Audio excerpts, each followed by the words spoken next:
आखिर लटोइया फैमिली के साथ क्या हुआ था? कौन थे वो 200 भूत? क्या थी उस भूतिया घर की कहानी? जानने के लिए इस वीडियो को पूरा जरूर देखना। तो स्वागत है आप सभी को हमारे इस YouTube चैनल में। तो चलिए भूतों के संसार में बिना किसी देरी की वीडियो को शुरुआत करते हैं। साल 2011 लटोइया नाम की एक माँ अपने एक बच्चे को, जिसकी उम्र करीब 9 साल की थी, हॉस्पिटल में लेकर आती है और वो काफी घबराई हुई थी क्योंकि उसे ऐसा लग रहा था कि उसके बच्चे के ऊपर किसी आत्मा ने कब्जा कर लिया है। उस बच्चे के अंदर कोई डीमन है। हॉस्पिटल वाले उस बच्चे के अजीब बिहेवियर के कारण उसे जांच करते हैं और पुलिस को बुलवाने का फैसला लेते हैं। लेकिन पुलिस के आने से पहले ही होती है एक ऐसी घटना जिसे देखकर उस बच्चे की माँ और पूरे हॉस्पिटल के स्टाफ की आंख खुली की खुली रह जाती है। वो बच्चा दीवार पर उल्टा चलने लगता है और थोड़ी देर बाद वो छत पर उल्टा लटक जाता है, जैसे कोई शैतान उसके अंदर आ गया हो। साथ में ही लटोइया का एक छोटा सा बच्चा भी था जिसकी उम्र करीब 7 साल की थी। वो अजीब अजीब सी बातें कर रहा था और ऐसी लैंग्वेज में बात कर रहा था जो उसने कभी सीखी ही नहीं थी। उसे केवल अंग्रेजी आती थी। वो दुनिया भर की भाषाओं में अजीब अजीब सी डरावनी आवाजें निकाल रहा था। जब पुलिस आती है तो उस हॉस्पिटल का पूरे स्टाफ का बयान लिया जाता है। पुलिस को खुद यकीन नहीं होता है कि ऐसी कोई घटना घट सकती है, लेकिन जब इतने सारे गवाह मौजूद थे जिन्होंने अपनी आंखें से ऐसी घटना होते हुए देखी थी, तो पुलिस को भी मजबूरन यकीन करना पड़ा था। लेकिन यह घटना यहाँ से शुरू नहीं हुई थी और न ही यहाँ पर खत्म हुई। दुनिया की सबसे डरावनी घटनाएं एक ऐसी घर की है जहाँ पर 200 आत्माओं का कब्जा था। जब आप इस वीडियो को पूरा देखोगे तो आप भी सोच में पड़ जाओगे, क्या वाकई में इस दुनिया में हमारे आसपास भूत पिशाच और आत्माएं होती है और ये कोई मनगढ़ंत घटना नहीं है। जब आप इसके बारे में गूगल पर सर्च करोगे तो आपको पूरी वैलिड इंफॉर्मेशन मिलेगी। आखिर लटोइया फैमिली के साथ क्या हुआ था? कौन थे वो 200 भूत?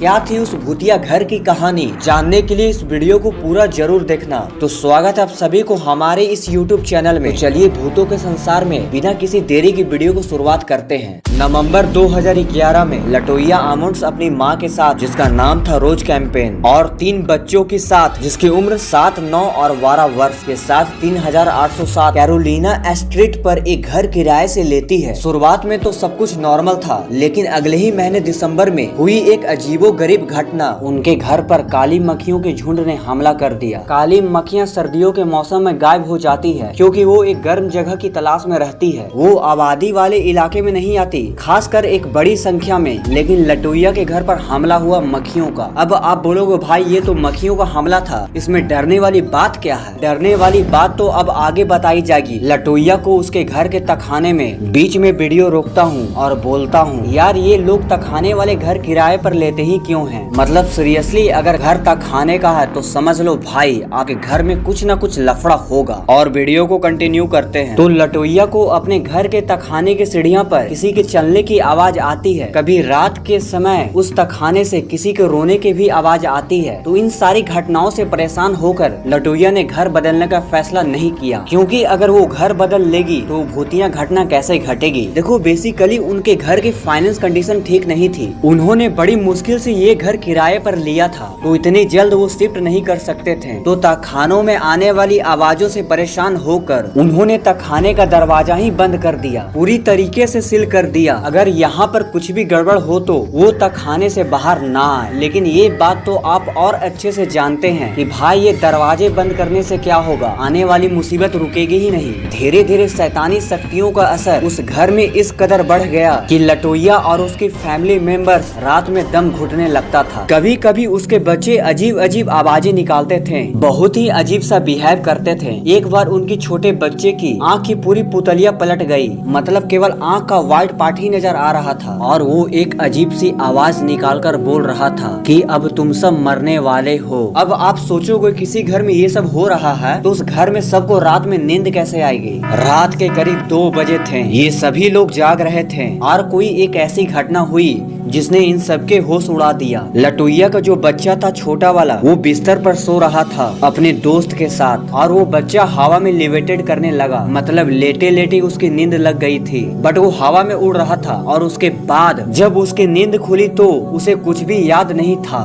जब वो हवा में उड़ रहा था तो लटोया और उसकी फैमिली ने नजारा अपनी आंखों से देखा। उन्होंने भगवान से प्रार्थना की कि अगर कोई शैतान है तो वो यहाँ से चला जाए। और इस घटना के बाद उनको समझ में आ गया है ये घर उनके लिए बिल्कुल सेफ नहीं है। तो अब बात आती है, अब उनको क्या करना चाहिए? घर से भाग जाना चाहिए? लेकिन नहीं, लटोया गई अपने एक पास वाले चर्च के फादर के पास और उसने चर्च के फादर को पूरी घटना सुनाई और उनसे रिक्वेस्ट की पूजा पाठ करे ताकि वहाँ से ये भूत हट जाए। लेकिन फादर ने जो बात कही उसे सुनकर लटोया को जमीन तले पैर खिसल गई, मतलब उसकी हालत खराब हो गई। फादर ने तो पहले मना कर दिया कि भाई मैं उस घर में नहीं जाऊंगा। इसका मतलब फादर को मालूम था कि उस घर में कुछ गड़बड़ है। फिर फादर ने बताया कि उस घर में एक दो नहीं बल्कि 200 भूत है। लेकिन लटोया काफी हिम्मत वाली थी, वो घर वापस गई और अंदर भी गई और उसके बाद उसके बच्चे को एक अजीब सा अटैक आया, जिसके बाद उस बच्चे को हॉस्पिटल ले गया। और पूरी हॉस्पिटल वाली घटना जहाँ पर हॉस्पिटल का स्टाफ और बहुत सारे लोगों ने उस बच्चे को उल्टा दीवार और छत पर चलते हुए देखा। इस घटना के बाद पूरी इन्फॉर्मेशन दी गई पुलिस को। शुरुआत में तो ससुरा पुलिस को भी लगा ये औरत फेमस होने के चक्कर में नाटक कर रही है। उन्होंने इस केस की, उस घर की और इस पूरी घटना की इन्वेस्टिगेशन की, लेकिन उनके हाथ कुछ भी नहीं लगा। और फाइनली जब पुलिस ने ही एक्सेप्ट कर लिया तो यहाँ पर वाकई में डीमन का हाथ था। यहाँ पर जरूर कोई ऐसी पैरानॉर्मल शक्ति है जिसका मुकाबला पुलिस तो बिल्कुल भी नहीं कर सकती। तो पुलिस ने फैसला किया एक बहुत पावरफुल पादरी को बुलाने का। पादरी की मीन्स आपको पता है, अगर नहीं पता है तो मैं बताता हूँ। मीन्स टू द फादर, जिनका नाम था माइकल मैग्नी नॉट। अप्रैल 2012 में इन्होंने घर में आकर एग्जॉर्सिज्म किया उस 9 साल के बच्चे और बाकी परिवार के मेंबर्स के लिए। उन्होंने प्रार्थना की, घर को पवित्र किया, वहाँ से उन शैतानों और आत्माओं को हटाने के लिए उन्होंने जो कर सकते थे वो सब किया। और आखिर में ये सबका नतीजा ये था, वो जो फादर थे वो बहुत ज्यादा बीमार हो गए थे। फादर को खुद लगने लगा था कि आत्माओं से पंगा लेना उन्हें भारी पड़ गया है। उन्होंने इस बात की इन्फॉर्मेशन पुलिस को भी दी थी, लेकिन जो भी लटोया बहुत ज्यादा गरीब थी, वो दूसरा मकान ऑफर नहीं कर सकती थी, इसलिए गवर्नमेंट ने उसकी हेल्प की, उसे दूसरे घर में शिफ्ट किया गया सो डैट की वो और उसके परिवार मेंबर्स जिंदा रह सके। तो आज की स्टोरी यहीं पर अंत होती है। मैं मिलूंगा आप लोगों से नई स्टोरी के साथ। अगर वीडियो पसंद आई हो तो वीडियो को लाइक करें और नए हैं तो चैनल को सब्सक्राइब करें ताकि अगला वीडियो मिस ना हो जाए।